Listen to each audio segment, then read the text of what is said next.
Shabbat Shalom, Mishpacha. This is Rabbi Simon, and we are here at another Sabbath teaching and the goings on of the week. So, first of all, just to brief you up on what happened or what's going on. As you know, there was a very controversial interview with President Putin and Carl Tucker. I'll encourage you to listen to that interview. Why? Because I listened to that interview. It's just over 2 hours. Really interesting interview. And it's, Mr. Putin talks a lot about history. He obviously is an avid reader of history, and he talks about the history of Russia in the context of, back to the 8th century, what happened, how the, kingdoms were formed and how they came together, and what was the position of Ukraine back then and the country of Poland. And then, I didn't even know that Poland was a kind of a powerful country at one time. And then he talks about the wars that subsequently followed, and then he goes on to talk about the 18th century followed to the 19th century, 20th century, and then of course the present day. Really good. I found it very interesting. If you like history, you will love the interview. But he spoke very good sense. But listening to his interview really brought to my attention some of the points that how the Western leaders, how they can choke their own people to death, and they don't care. Because if it benefits their political agenda, they'll do that. And you'll discover that when you hear that interview of what Germany did, how Germany, that supports Poland, allowed one pipeline that supplies gas to Germany to be shut down in Poland and, continue to stifle its people.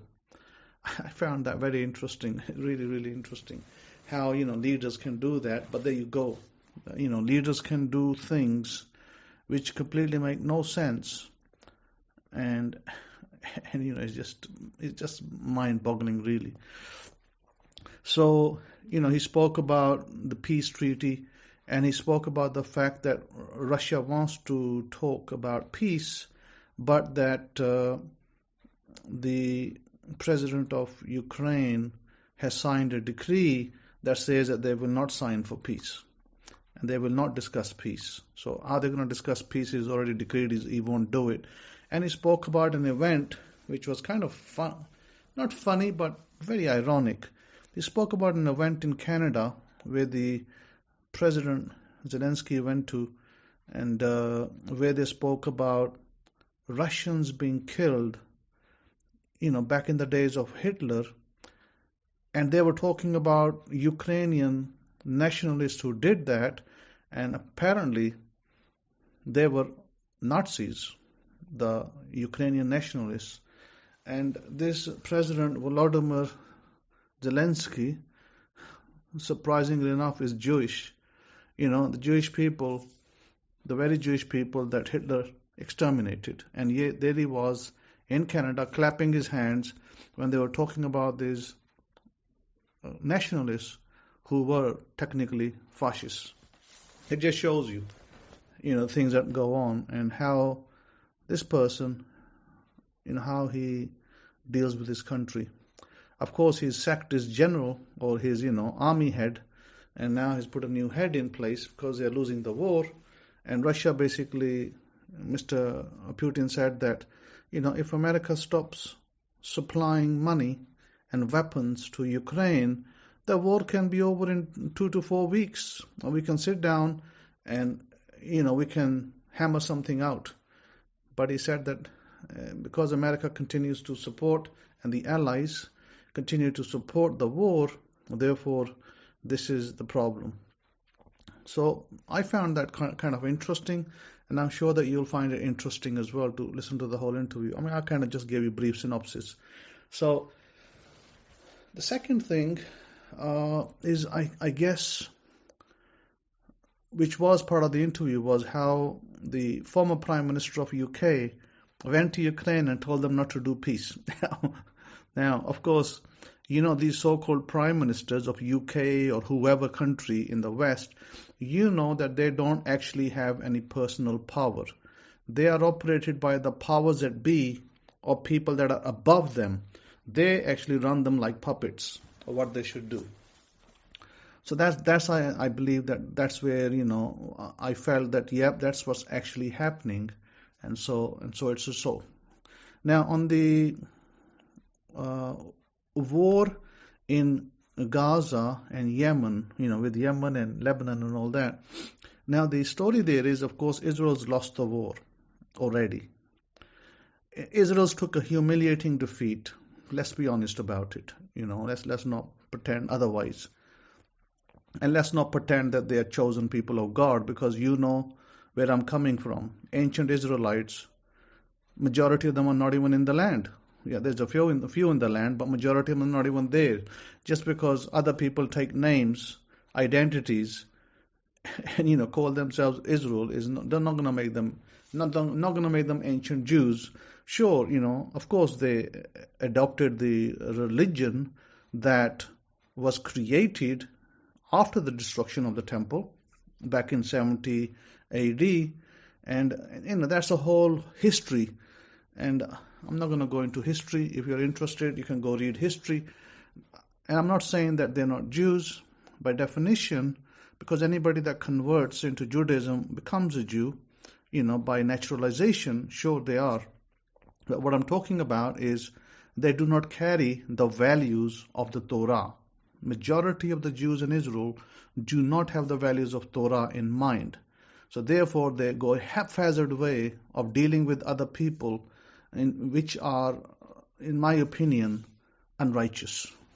Okay, so that's where we are with that. Now, I did say privately to my friends, I said that we're going to see 2 ships destroyed of America, and we're going to see 2 ships destroyed of UK.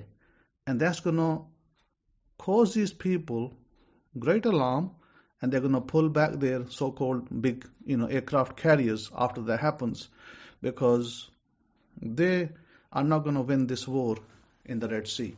And so we saw to date 2 ships of UK have been destroyed and 2 ships of America have been destroyed.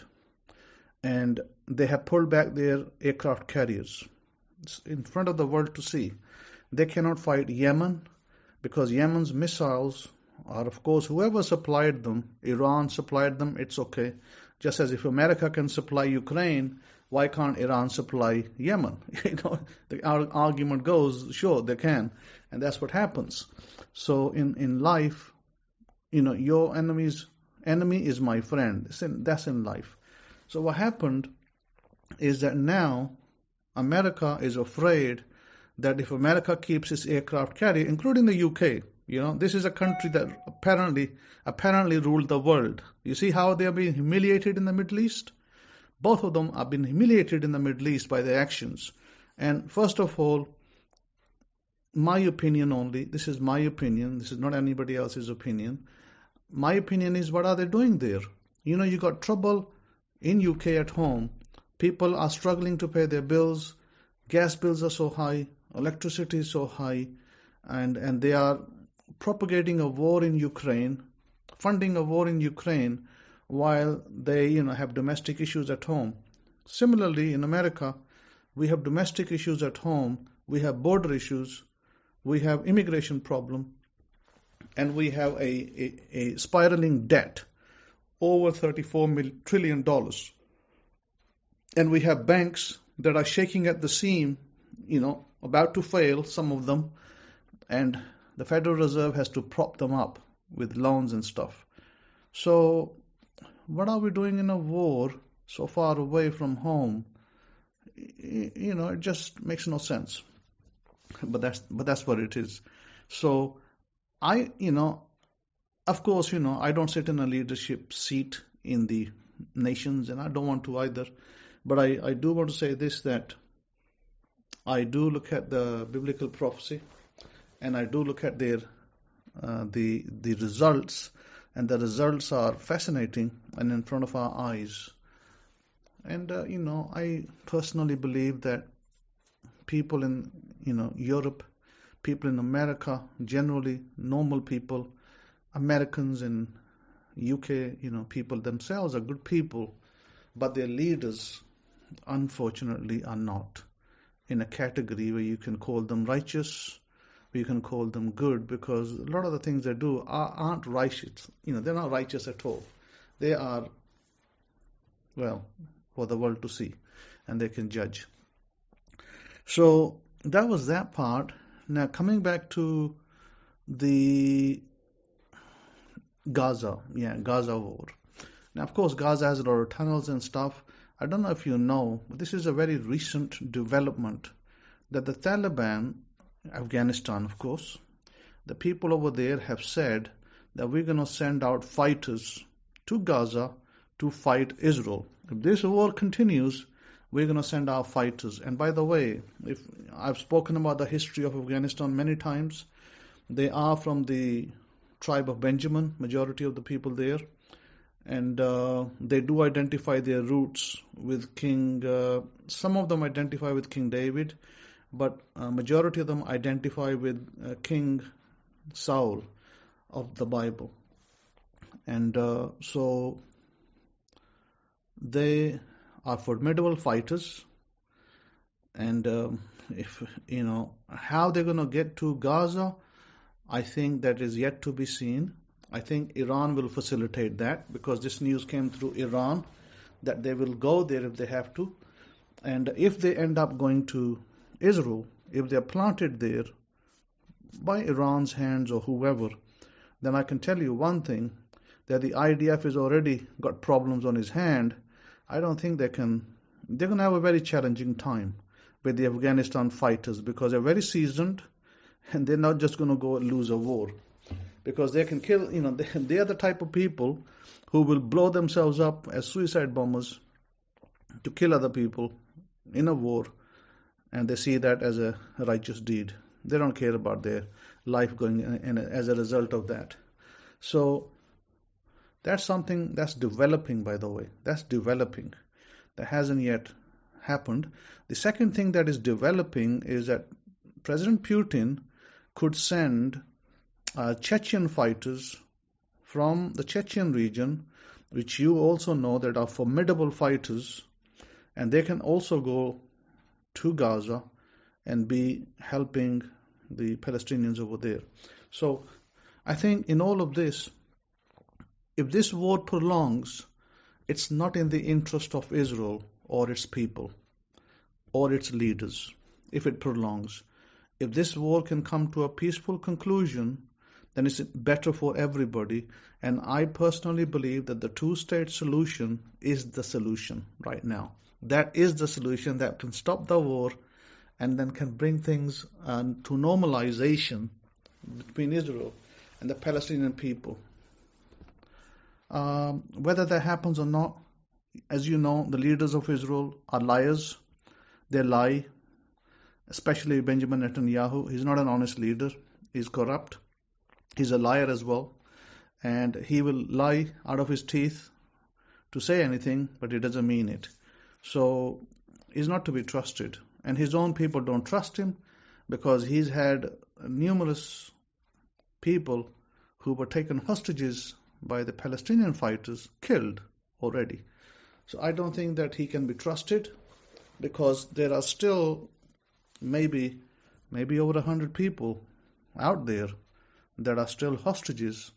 And I guess the negotiations are going on, what's going to happen and how they're going to be brought back home. But sadly, if I was in Israel, I would not trust somebody like Bibi or Netanyahu, because he's not a trustable man of what he says. Now, I want to take your attention back to maybe 10 years ago, a decade ago, maybe 15 years ago.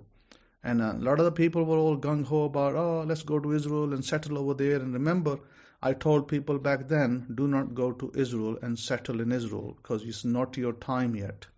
You're not called. And look at what's happening in Israel today.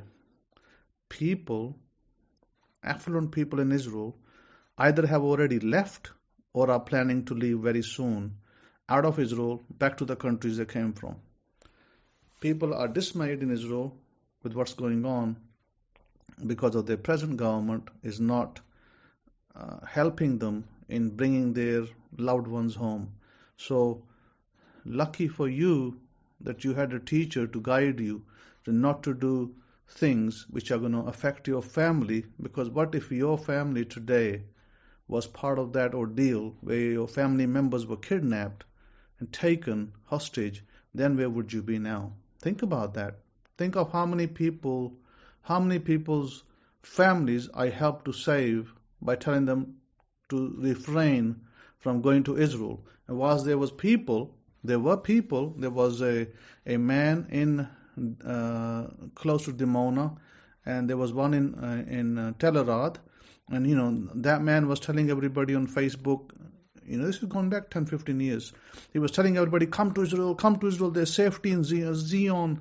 Well, where is the safety now? Go ask that man now, where is the safety in Israel?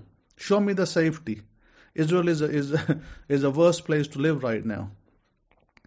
That just shows you how delusional people are and how bad decisions are made when you have bad leaders.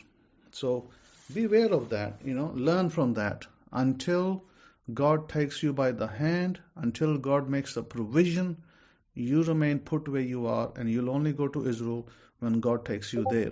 If you are a children of Israel, if you're part of the house of Israel, God will take you when God will take you. God is not yet taking you. I haven't seen the Messiah come into Israel. I haven't seen a king who comes and declares Torah in the land and says, okay, start gathering the tribes. I haven't seen that, because that should be a worldwide event.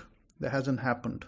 So the answer is, we do not go to Israel until God takes us by the hand. Baruch Hashem, wonderful. You establish your families, you stay where you are, and you be merry and happy, and you serve the Lord God of Israel with your heart and soul, and obey the Torah laws. That's where you're supposed to be. Secondly, I did say that I encourage you to look at the recordings on Tony Robbins, day 1, day 2, day 3, and there was a priming exercise. I encourage you all to do it. I may have already sent you the link.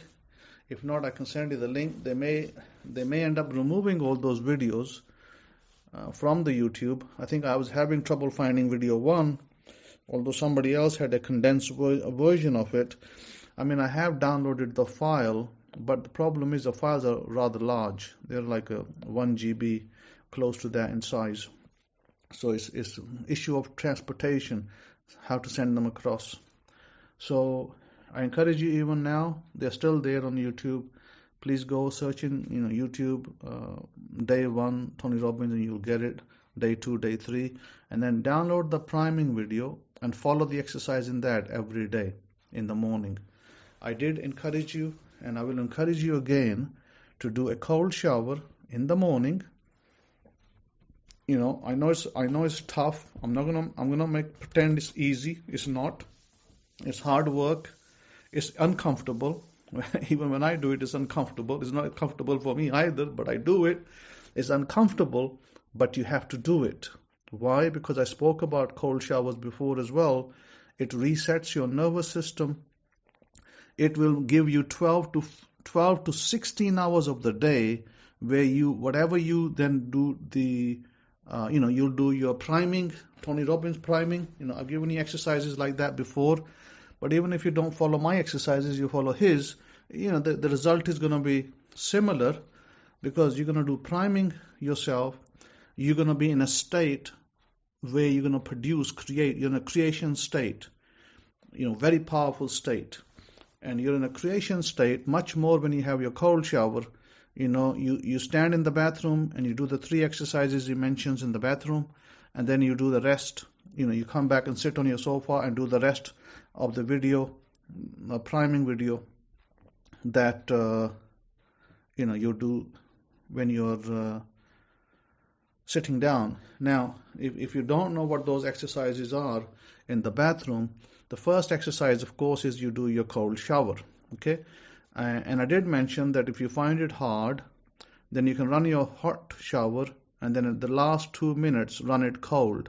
Now, I will say this, that the effect is not 100% the same as a cold shower. It's not the same, by the way. So, there will be some effect, but it may not be 100% effect. Maybe you get a 50 to 60% effect. But if you really want 100% proper effect, you have to put yourself in the uncomfortable position. And I'm not saying that you have to stand there for 10 minutes. No. Even if you stand under the shower for 2 minutes, just 2 minutes, just let the water flow on your head, on your body for 2 minutes, and then you step back, clean yourself up with the towel, wear your clothes, and then you stand in the bathroom, and you do the 3 exercises. The first one is where you recall 3 events in your past which were, 3 major events which you were really happy about.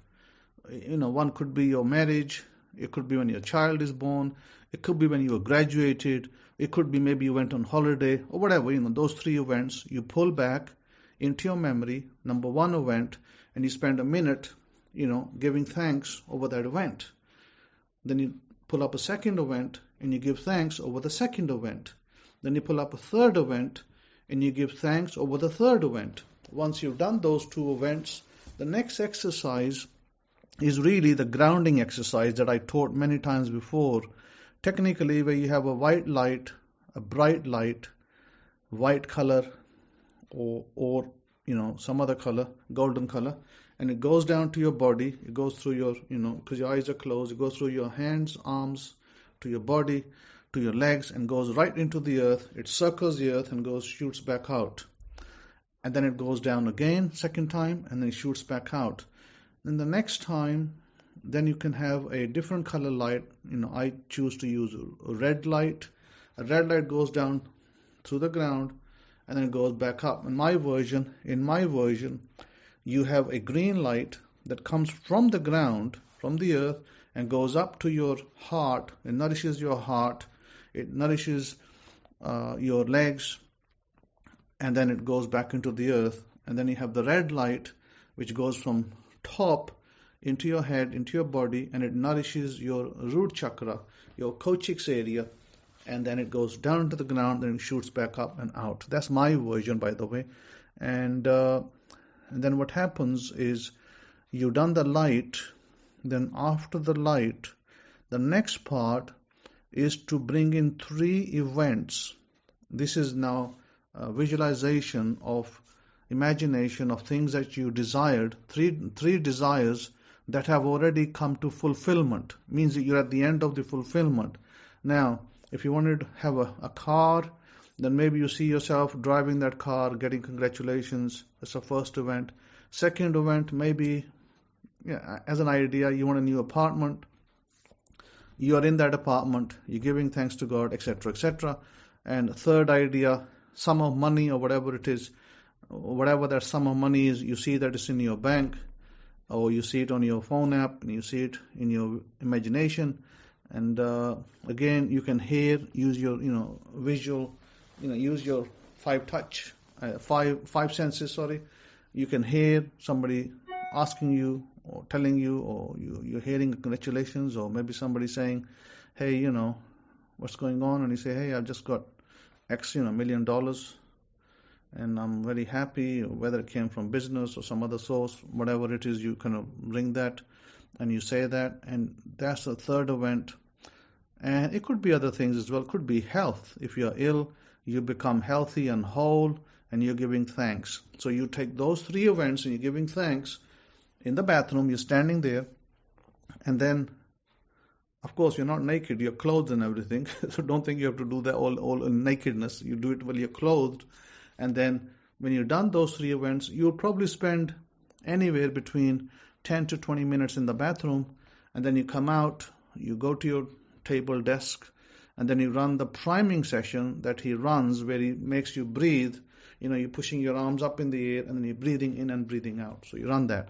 I think these are great events. These exercises, these are great exercises. They will really be helpful for you in bringing your desires to fruition, but you have to do them every day. This is not a one-time event. Now, of course, in the past I said that you can do the cold shower at least 2-3 times a week, but I will encourage you to do, if possible, do it every day. Make a habit of doing it. You becoming uncomfortable is actually a good thing, because when you put yourself in uncomfort, the result's going to be comfortable down the road. You're going to get great results out of this. So I encourage you to do that. To move your life forward. This is to move forward at a pace that is much faster than you have in the past. So this will speed up your manifestations, speed up your desires. So do it, and this will help you. Now that's that part. Now the Pakistan and elections. Pakistan had elections yesterday. On what was the day? Last February the 8th. Oh, what is that? Friday? Yeah, Friday. Last Friday, we had elections, and I had already spoken to some of my close friends, and I had told them, they had asked me, they said, who is going to come into power? And I told them, I said, well, I have already decided who will come into power, and it's not going to be Mr. Imran Khan, that's for sure. And I told them who will come into power, Nawaz Sharif, and I told them why it is necessary to bring him into power rather than everybody else. And they said, isn't the majority in favor of the opposition party? And I said, doesn't matter. Doesn't matter who is in favor of who. It's already been decided, and that's what's going to happen. So, and that was the result. The result was that he did win the PMLN party, which is the Nawaz Sharif's party. And although he wasn't majority winner, but he did get more votes than others. So therefore, he will probably formulate a coalition government, and that's okay. That's fine. As long as he is a prime minister, this country can move forward, because there's a lot of problems in this country that need to be dealt with, and he has the capacity and the capability and the political savviness to do that. Other party guy who I spoke about, he doesn't have that savvy. He doesn't have the political will. He hates India. He doesn't like India. He has his own agenda, and his agenda is not good. The president, the present man who will become the prime minister, he has very great relations with India. He will make good relations with his neighbors, and he will also be the right prime minister for this country for the next 5 years. So the interesting part is that this whole saga started last year when I had a bet with my younger brother, when he said that no one can remove this person from power. And I said, in 4 days, this person will be out of power. And not even out of power, I will dismantle his party. And you will see. And I said that back then, over a year ago, just over a year ago, or about a year ago. And today, that party is dismantled. The military stepped in and dismantled the whole party. And their majority of the people in that party are standing as independent, are no longer standing as ministers. Now, question is this, that you see, God placed the Kohen not just to teach Torah, but also to make judgments for nations. So one of the things, in the past, I never really cared about who came to power and who didn't take any interest. But now I've realized that this is something that I need to do and need to take interest. Who should be coming into power, especially if that country has anything to do with me, or then it will be part of my plan. I will decide who comes into power, especially if I have anything to do in that country. Like, for instance, give you an example. I already know who's going to come into power in America. 2024 elections. We got various candidates standing. I will decide on that candidate, and that's the candidate that will come and become a president. And I can tell you that it won't be a Democratic candidate. I can tell you that right now.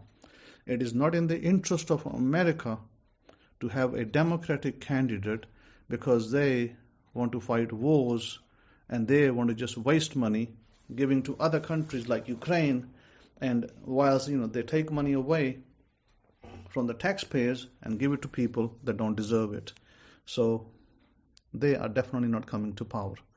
So that's where that is. And as you know, in America, we do not have a Democratic candidate unless one appears down the road. At present, we do not have a Democratic candidate that is able and charismatic enough to be in power. We just don't have one right now. And the present category, there isn't enough people there that could be qualified, diplomatically, politically savvy people who will be able to run this country and take it into the next, 4 years. So that's the other problem. Now, moving on, Parsha that we are looking at today is, before I give you the Parsha, thank you for those who supporting the children who go to school and the lady. I will continue to support that family. As I said, actually, I've yet to receive support, but if you have sent it, then I want to thank you in advance, and I will use that money for that family, for their school bills, home bills, etc., etc. And I did speak about the fact that they do need a bed and a few other items in the home, and that's of course in the pipeline as well. That's something that when I collect the money, when I have the money, then I will do those things as well. So thank you for those who want to help or who have helped. Thank you. Please continue, because we need to be able to give freely with an open hand. That is who God blesses. God blesses those people who give an open hand and an open heart, and God uses that to bless you back with that. Because anything that you give, this is why we are told in the Bible that Abraham's children do acts of kindness. I've actually written that in the translation, and you will see that in there, that Abraham's children do acts of kindness. As a result, God blesses them more. So that's very important. So coming back to the Parsha 21, Deuteronomy 21, and this is to do with a murder of an innocent man. And it says in 21, if someone is found slain, lying in a field in the land Yahoshua your Elohim is giving you to possess, and it is not known who the murderer was, your elders and judges shall go out and measure the distance from the body to the neighboring towns. Then the elders of the town nearest the body shall take the heifer that has never been worked and never worn a yoke, and lead it down to a valley that has not been plowed or planted, and when there is a flowing stream, there in the valley they are to break the heifer's neck. The Levite priests shall step forward, the Kohanim shall step forward, for Yahoshua your Elohim has chosen them to minister and to pronounce blessings in the name of Yahoshua, and to decide all cases of dispute and assault. Then all the elders of the town nearest the body shall wash their hands over the heifer whose neck was broken in the valley, and they shall declare, our hands did not shed this blood, nor did our eyes see it done.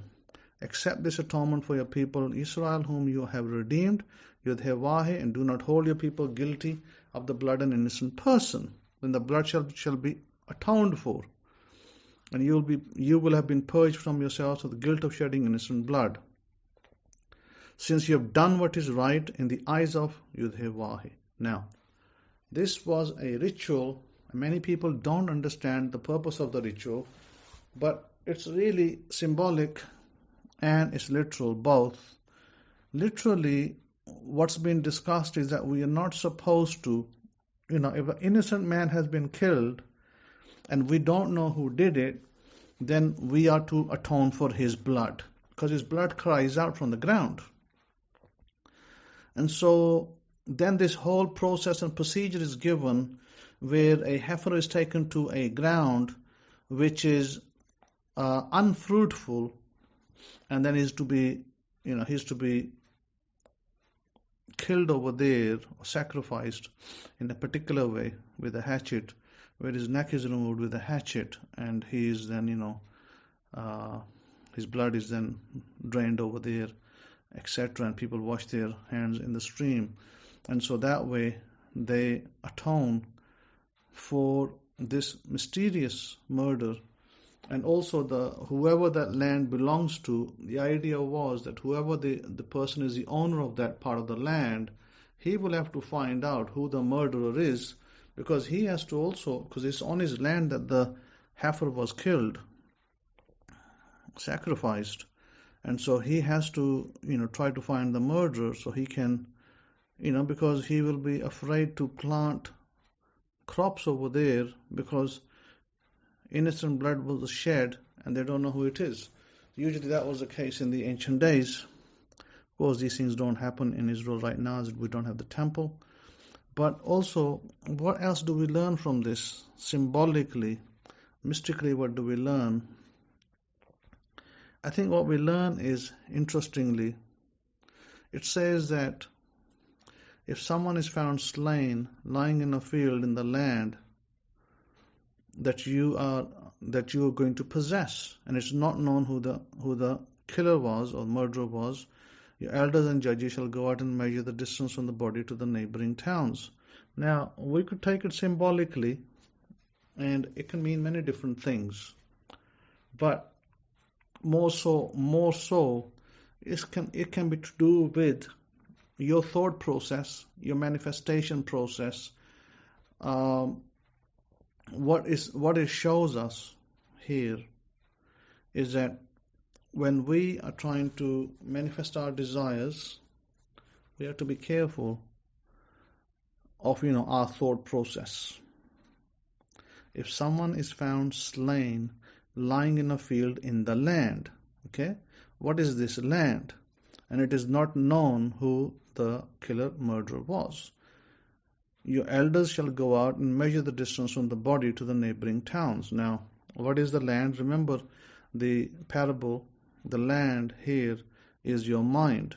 It's your mind, and that's where you plant thoughts, and those thoughts grow, and they can become fruitful or they can become withered, one or the others. And so therefore, the heifer's neck in this mystical sense is, of course, not literally broken, when it's to do with manifestation and desire. But what it talks about, it says that the neck part is very important in a human body, because as has interconnecting nerves that goes, your spinal cord is a most important part of your spinal system, and the fluid that goes up and down in your rear backbone goes up and down to your brain is a very important part. Well, if somebody's neck was to break, then of course what happens is that in a human being they can lose all sense of the lower body. So interestingly here it says that the Levitical priest, the priesthood, shall step forward and minister to pronounce blessing in the name of Yahoshua in all disputes and various things going on. So this is why I'm giving instructions what to do with your life so you can help yourself. And this whole thing will become more clear when I read the next parable. If I go to Matthew chapter 13, and it speaks about Yeshua, who you know as Jesus, it says, the same day Yeshua went out of the house and sat by the lake. Such large crowds gathered around him that got into a boat and sat in it while all the people stood on the shore. This is a parable of the sower, by the way. Then he told them many things in parables, saying, a farmer went out to sow his seed. As he was scattering the seed, some fell along the path, and the birds came and ate them up. Some fell on rocky places where it did not have much soil. It sprang up quickly because the soil was shallow.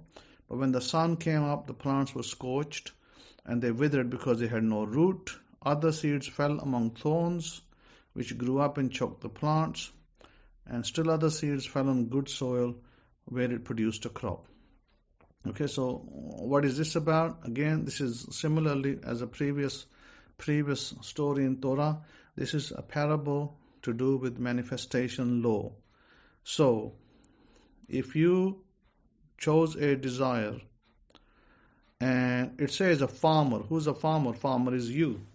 You choose a desire and you plant the seed. That's a thought. And it says, as he was scattering the seed, some fell along the path, and birds came and ate it up. Meaning that if you chose a desire and you planted it, and remember, this heifer was to be taken in a ground which was unfruitful, meaning the heifer's blood was spilled over there, and the blood cries from the ground. The story goes back to Abel, Cain and Abel. So some fell on rocky, it says the birds came and ate the seeds up because they fell on rocky ground. Now, what does that mean? That means that if you have a desire, you do not go and broadcast it to everybody. You don't tell everybody, hey, I'm manifesting a car, whatever that car is. Because what people will do, they will be jealous and they will say something negative. They'll, put negative energy, and that's almost like, seeds falling on rocky places where it did not have much soil. And, your desire will come up because the soil is shallow, meaning that, you were looking for support from these other people, encouragement, but they gave you none. And so what happens, these plants were scorched by the sun meaning, hey, people, and they withered because they have no root. So, meaning you had no support from anybody, and you felt dismayed and discouraged, and you therefore either gave up your desire or nothing happened to it. It says other seeds fell among thorns, which grew up and choked the plants. Meaning that you had some people who were so nasty, some of your relatives, some of your friends even, who were so nasty that when you told them, hey, I'm trying to produce, $5 million, and they said, what the hell? You're crazy. You can't do that. People can't just make $5 million out of thin air.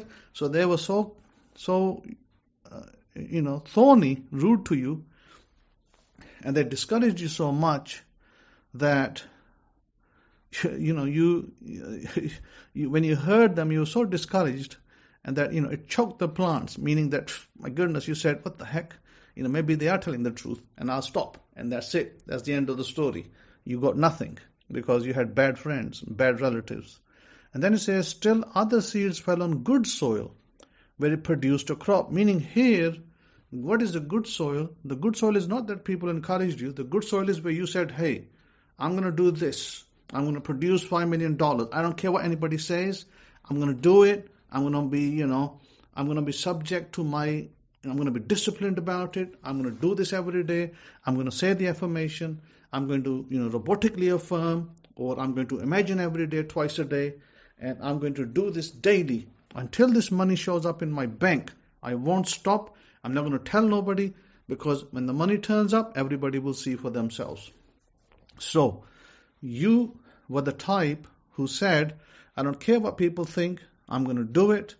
I'm going to produce this wealth for myself, and I will use this to better my life, and whoever else I want to help, I will help. But I'm not going to tell people, and I'm going to take their opinion. I don't need their opinion. I only need my opinion. And my opinion is, I'm going to get wealthy. And so, that person, he's planted it on good soil. You gave yourself good thoughts. You built a foundation that is very strong, and you worked on it, day and night. You did your daily routine, whether it was, robotic affirmation, or whether it was daily you went to the bathroom, you did your cold shower, it was cold, it was freezing, you felt, bad, but you still did it. You said, no, I'm going to still do it, because, Olympic athletes, people who want to become Olympians, champions, they don't look at the weather and say, oh, today is raining, today is snowing, and I'm not going to go do my training run outside. I remember a time when I was in the UK, and I used to do daily 6 miles. And it didn't matter. It didn't matter if it was sunshine, rain, whatever. I used to wear my long coat, gloves, my, army boots, and I used to go and do the run. And I used to do it at 4 a.m. in the morning. It was pitch dark. And I didn't care about anybody thinking, oh, why is he wearing a long coat? Why is he wearing hoodie? And, why is he running at 4 a.m.? I don't care what anybody thought. I went and did my run every day religiously. So to get fit and to become strong, and so I did. And to become a champion in taekwondo and, whatever other things I was doing back then. So, and I did. I became the champion that I wanted to be. So when you set a desire, when you set a goal, don't care about what anybody thinks, says, don't tell your goals and desires to other people. Keep it to yourself. First rule of thumb. Of course, if you tell it to me, and you want encouragement, you want advice, that's a different matter. I'm your teacher. But you don't go around declaring to everybody else, because they may make fun of you, and they may make jokes about you, and they may go around telling jokes and, creating all sorts of nonsensical and antics against you. So you don't want to tell other people. Not even a husband should tell the wife, and the wife should not tell the husband. That's how much you should guard your desire. And so when you set, you do it, and you've taken your cold shower, you put the time in the morning. It's exercise, and you put your time in doing your priming every morning. You put the exercise. And I would encourage you to do the priming in the evening as well. Do it twice. Not the shower, but the priming. The priming video is about 15 minutes. Do it in the morning, do it in the evening. So you do it twice, and then you've done your imaginative. That means twice you're doing imagination and the exercises in it. And they are good for you. They're great for you. And you've done them. You've done the work. And one day, lo and behold, boom, your desire is manifested. And you're like, wow, I've got it. Wonderful. Isn't it great? And so at that point, now you're in a position to tell your friends, family, whoever, that you've got your desire. And that's when these people will be like, hey, tell us how you did it. Tell us how you did it. Because you don't want to tell them before how you did it, because they'll just make fun of you. You only tell them how you did it once it's done. That way you now know that now I can declare it to them, because now I have my desire. So my, advice is, let them see the results. When the sun rises in the east, when the sun rises, everybody gets the heat and the light. Okay? When you get your desire, everybody in your family will know that you have done something remarkable, and you got your desire, and they will all see the sun rising up in the east. So therefore, don't worry about declaring it to everybody. You don't need to. Do not need to declare nothing to nobody. Just write your desire down in the present tense. I encourage you to put it on the door of your bedroom. If you live alone, better. If not, then of course, you can't do that. Then you put it in your laptop or telephone somewhere, a notepad.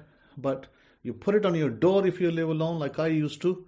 I put it on my door for me to see every day, read it every day, in the morning, in the evening, and I go about my daily business. That's what I would do. I would write it and put it on the door, print it and put it on the door. And if you don't have a printer, no problem, write it with your hand and stick it on the door, so you see it coming and going. Maybe you stick it on your fridge and you see it coming and going, and you read it, and that's great, that's wonderful. So that's what I would do. Remember, Torah is for us to be in Torah is not always fun. Sometimes we have difficulties, but we are to remain faithful and believing, because God is faithful, God is love, and God encourages us always. God is love and is always with us. He's never away. He's never missing in action. God is always there. So be encouraged that you will get your desire. If you are serious and you put the time and the effort, you will get your desire, and you will be the shining star. So I encourage you all to think about your life. It's 2024. It's a year that you get your desires. And by the way, it's a year of the dragon. Chinese New Year just started as well, February. It's a year of the dragon this year. So let it be the year of dragon for you. Let it be, this is your shining year. This is the year you shine bright and high. And everybody get to see that, yes, you are the man or you are the woman that you said you were going to be. So I highly encourage you to do that. Highly encourage you to be serious about your life and stop, wasting time and stop procrastinating, and don't, be like one day you feel like, tithing and the next day you don't feel like tithing. Don't do that. Be consistent and God will consistently bless you. God will consistently give you the desire of your heart. But you need to be consistent with God for God to be consistent with you. You can't be, here for 1 month and away for 3 months, then come back after 2 months and try 1 more month, then away for another 3 months. You can't do that. You got to be in it. As I say, you got to be in it to win it. They talk about the lottery, and that you got to be in it to win it. Anyhow, my point is simple. You want your desire, you want your life to be to the heights that you desire for your life to be, do the exercises. If you do the exercises, your life will be where you desire it to be. And I encourage you, if you need any help, need any guidance, you can email me. I'm available at email at your service, and I can guide you, and no problem, okay? But be diligent, be faithful, be observant to the Torah, and God is blessing you. Don't be dismayed. Don't think, oh, I lost my job, what now? No, if you lost your job, it may be because you've been asking for better salary. Well, your present job may not have given you that better salary. So God removed you from the job to give you a new job with a better salary that you desire. So continue, be diligent, and continue in it, and don't give up. Okay? Don't give up, because your life depends on it. Your life, your children's life, it depends on it. The choices you make that you will, benefit from later in life, and so will your children. So it's important that you continue and you don't give up. Never give up. People who are victors don't give up. Just as an addendum, I wanted to say that the comment regarding the leaking roof was not directed at any of my students, but it was more or less directed at churches that you may have often heard churches, pastors asking their congregation members to give money because they have a leaking roof. And I know in America we don't get as much rain as we do in UK, England. You get a lot more rain, so you can understand that I've went to churches and I've heard this comment many times. So it's a general comment, and it is not directed at anybody. The other thing that I wanted to point out to you regarding Israel, I want to make sure that we are clear.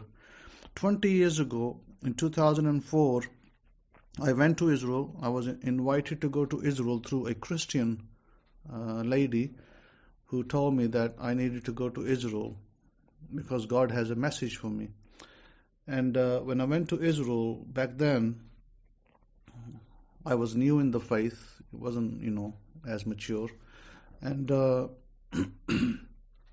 God told me very clearly when I asked God, in front of the Temple Mount, I asked God that should I come to Israel, should I live in Israel, or, what is the message that I need to give to the people regarding Israel? And God told me very clearly that you are to stay out of Israel. You are not meant to be here in Israel, to live here. Come and go as you please, but you're not meant to live here. And nothing has changed. I told my students from that time onwards that you are not to live in Israel until God takes us. And every time I've gone back to Israel, that message has not changed. God has never told me that we need to be in Israel. We need to all go to Israel. So I have always directed my students to be in compliance with Torah live outside the land and be blessed, build houses, build families, build businesses, establish yourselves. Set up a strong foundation for yourself, for your children and children's children. And that's where we are meant to be until God will take us back. It doesn't matter whether we are in this world or not, because remember, there is a reincarnation, and remember that there is resurrection. So when the time comes, even if we have passed on, and maybe the next version of us who comes back to this world as another human being, we will be then taken back. So yes, so God's promises are true. God will take you back. It will be your soul. It may not be in this body, in this lifetime, but it will be your soul, maybe in another body, in another lifetime, that God will take you back.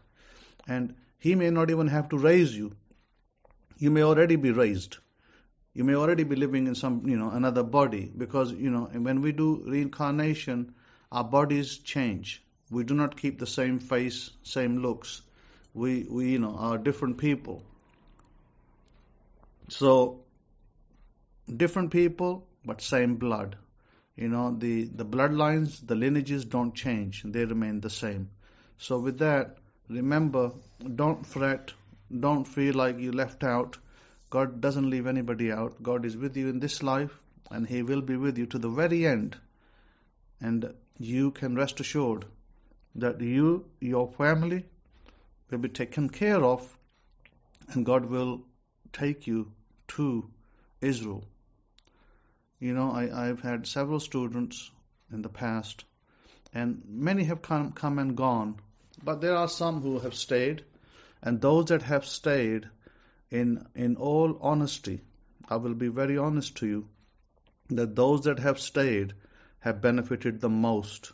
Those that have left, they have just gone into the wild, had a good time, and then they've crashed down on the floor, come down real hard, and just destroyed their life, or they died from an illness. And I tell you a story of a student who was in Abu Dhabi, and he was a rabbi.